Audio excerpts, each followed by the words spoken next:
Pernah nggak sih kalian kepikiran sebenarnya uang yang ada dalam rekening kita itu sebenarnya sedang rugi? Itulah mengapa banyak orang dan perusahaan yang memilih untuk berinvestasi. Setiap hari, nilai terus bergerak karena inflasi, tanpa kita sadari. Dan sebagai seorang akuntan, kita harus memahami bagaimana mencatat investasi dan bagaimana perlakuan pajaknya. Nah, itu yang akan kita bahas pada sesi kali ini.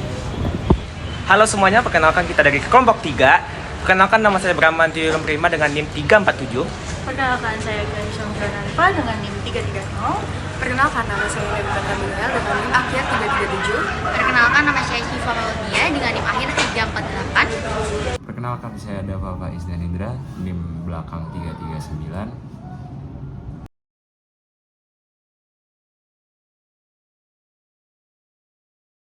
Dalam dunia akuntansi dan keuangan, investasi didefinisikan sebagai penempatan sejumlah dana atau sumber daya pada suatu aset tertentu dengan harapan memperoleh manfaat ekonomis di masa depan.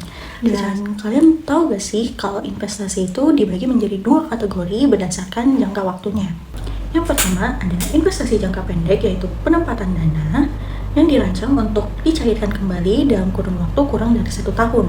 Karakteristiknya likuiditas tinggi, risiko relatif rendah, dan imbal hasil yang terbatas. Untuk contohnya sendiri itu ada deposito berjangka pendek, reksadana pasar uang, dan surat berharga jangka pendek.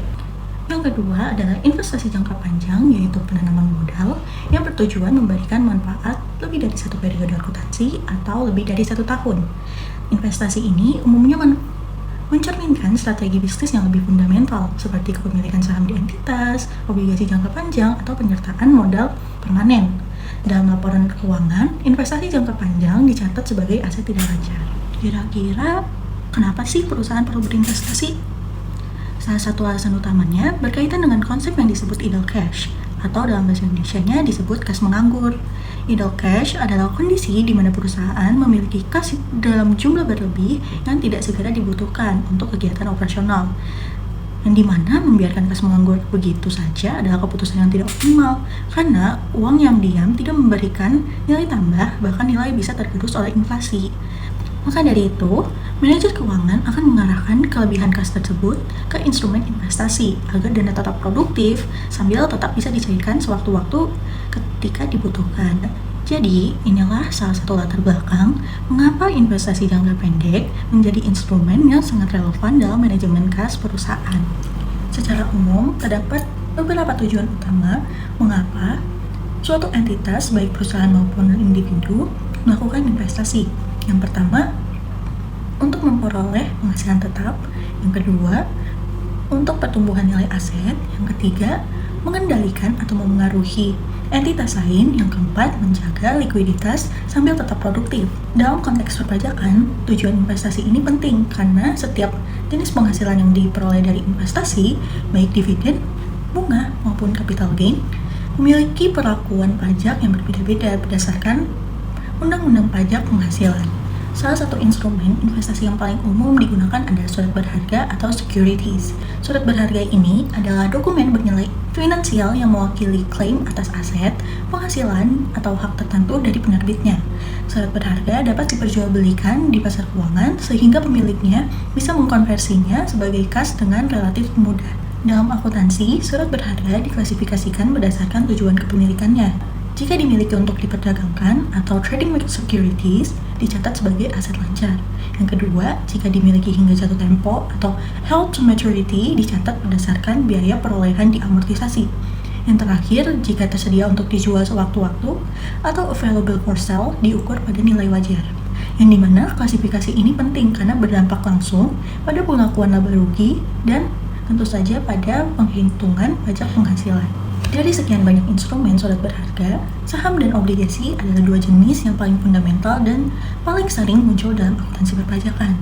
Jadi, kita akan membahas dua instrumen tersebut. Yang akan kita bahas pertama yaitu saham adalah bukti kepemilikan atas suatu perusahaan yang dimana ketika kita membeli saham, kita menjadi bagian dari pemilik perusahaan tersebut. Penghasilan dari saham terdiri dari dua komponen. Yang pertama ada dividen, yaitu pembagian laba perusahaan kepada pemegang saham, dan capital gain, yaitu keuntungan yang diperoleh ketika saham dijual di atas harga perolehannya.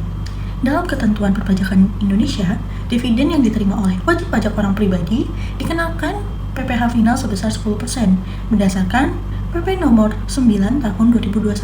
Sementara capital gain dari transaksi bursa efek dikenakan PPh final 0,1% dari nilai transaksi bruto.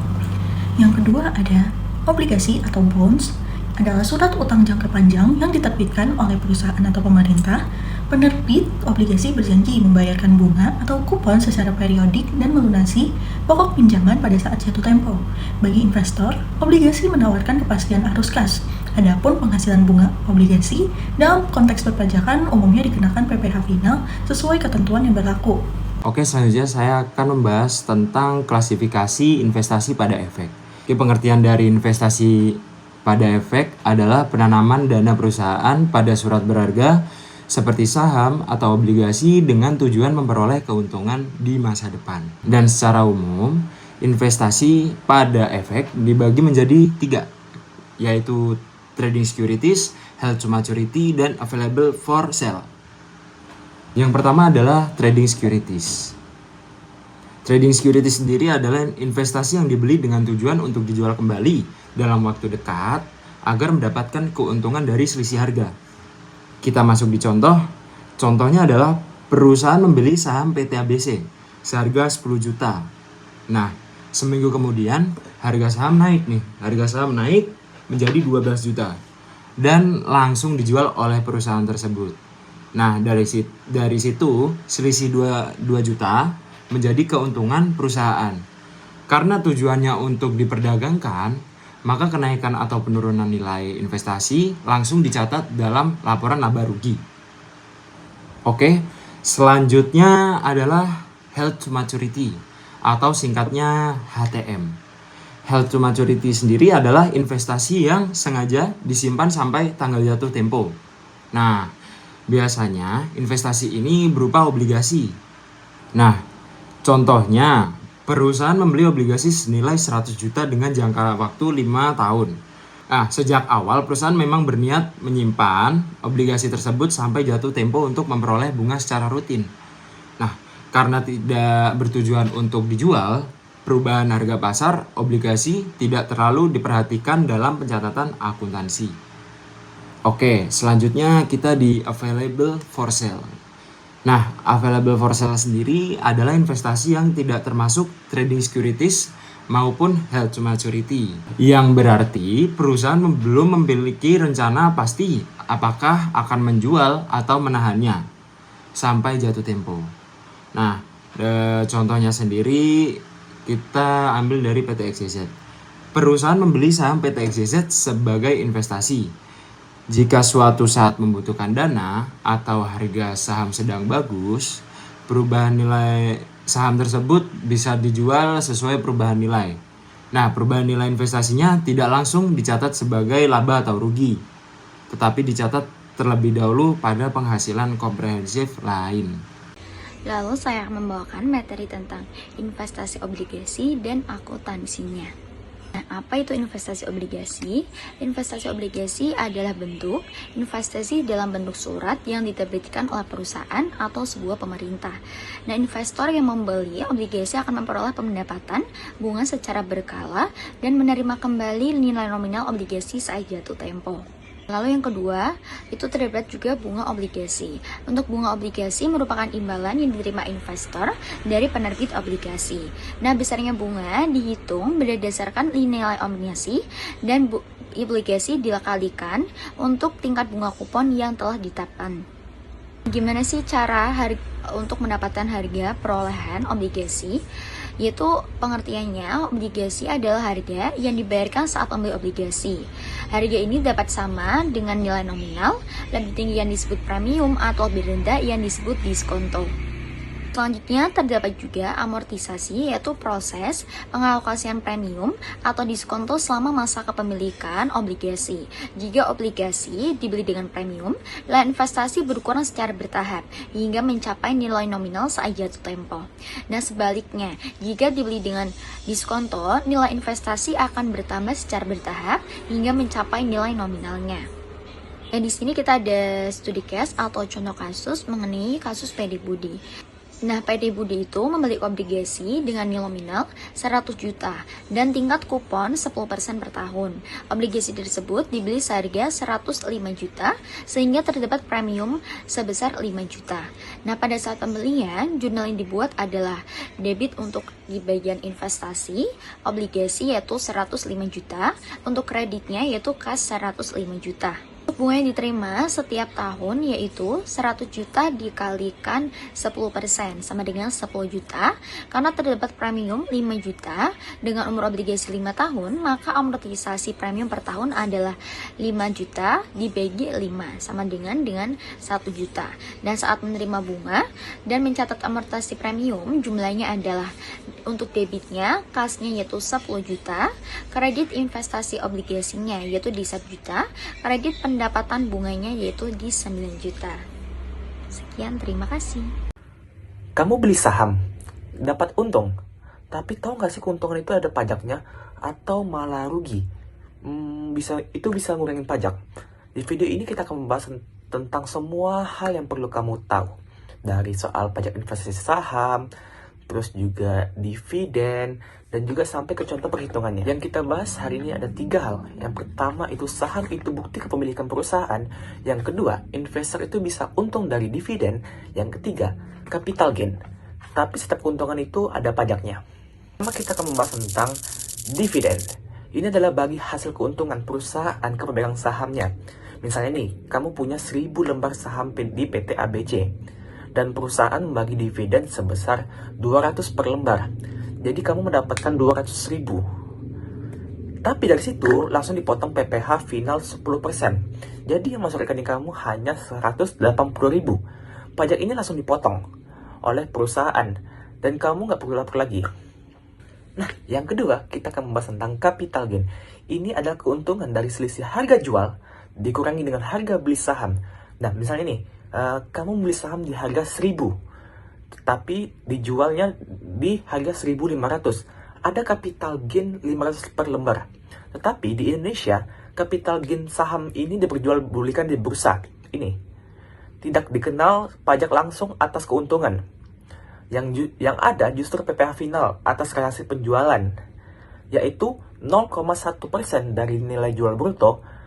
Jadi, walaupun kamu rugi pun tetap kena pajak 0,1% dari harga jual. Nah, di sini kita akan masuk ke contohnya. Kamu menjual 1000 lembar saham dengan harga 1.500. Totalnya adalah 1.500.000. PPh finalnya itu 0,1% dikali dengan 1.500.000 dapat menghasilkan 1.500. Nah, sekarang skenarionya rugi. Kamu beli di 2.000 tetapi jual di 1.500. Kamu rugi 500 per lembar. Tapi tetap kena PPh 1.500 dari penjualan. Ini yang sering bikin investor kaget.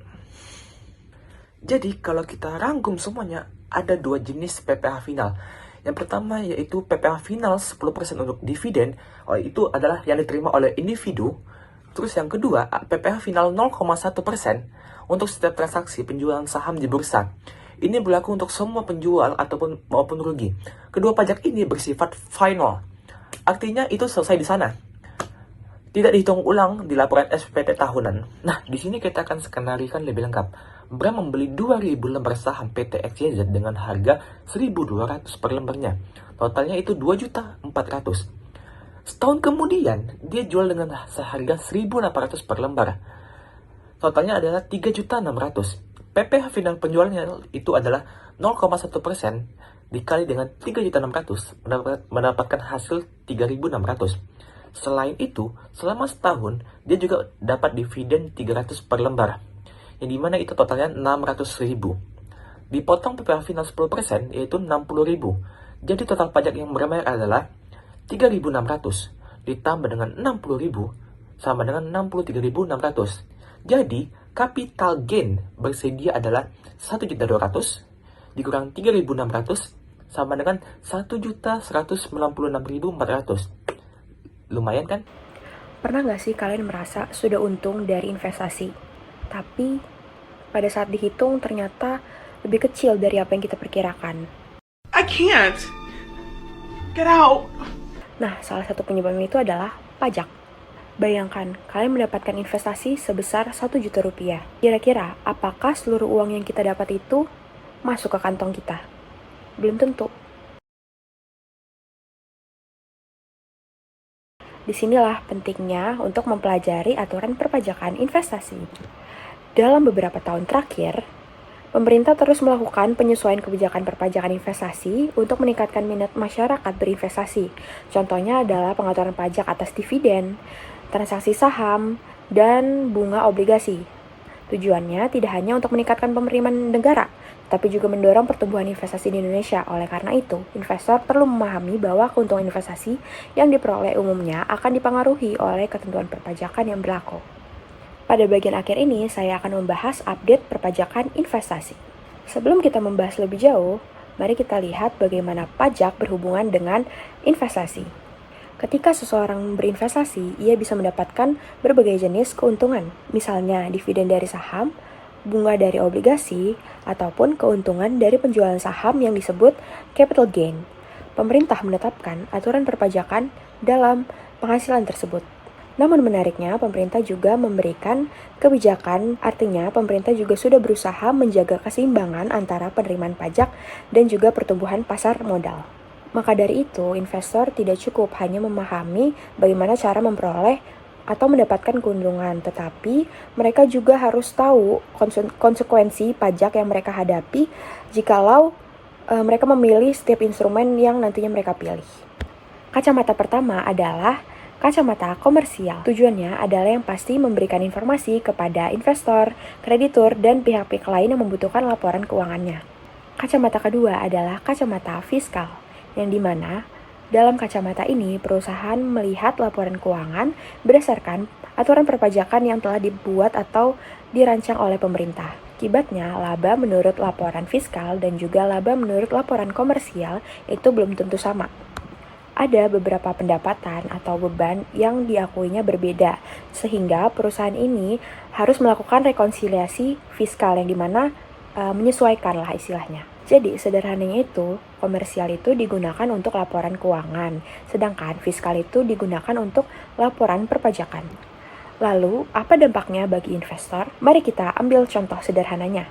Misalnya, Andi memperoleh keuntungan investor yaitu sebesar 10 juta rupiah dalam 1 tahun. Secara teori, Andi merasa sudah benar-benar mendapatkan 10 juta bersih dalam setahun. Jadi dia merasa telah mendapatkan keuntungan sepenuhnya sebesar 10 juta rupiah.